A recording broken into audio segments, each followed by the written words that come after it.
তোমার বোন তোমার মায়ের কাছে নিয়ে আমার নামে কুটচালি করছে, বলছি কুমড়ো নিচির মতো দেখতে। তুমি হাসছো? কই না, হাসছি না। বলছি বৌদি কিছু টাকা পয়সা দেবে কলেজে ভর্তির জন্য? টাকা পয়সা তো হবে না, কিছুদিন পরে তোমার দাদাকে বাড়িটা বিক্রি করে দিতে হবে। তার থেকে একটা কাজ কর, তুমি বিয়ে করে আর শ্বশুর বাড়ি চলে যাও, বুঝেছো? তার টাকা পয়সাগুলো তোমার দাদার বাড়বে, এত উল্টো পাল্টা খরচ করার দরকার নেই। লালটুর বউ বললো তোমার বোন নাকি কলেজে যায় না, দাঁড়িয়ে দাঁড়িয়ে ছেলেদের সাথে গল্প করে। বলো বলো, কি রান্না করবো বলো। ওই তো ফ্রিজে যে বোনের পছন্দের মাছটা আছে ওইটা রান্না করো। বোনের পছন্দের?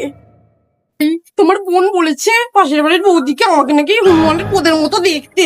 তুমি হাসলে, হাসলে তুমি? ওকে গিয়ে কিছু বলো এক্ষুনি।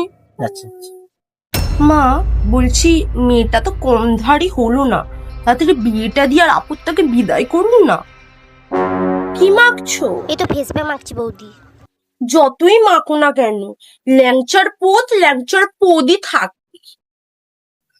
এনে বোন, তোর জন্য খাবার এনেছি। ও তো সবসময় খায়, এটা আমি খাবো।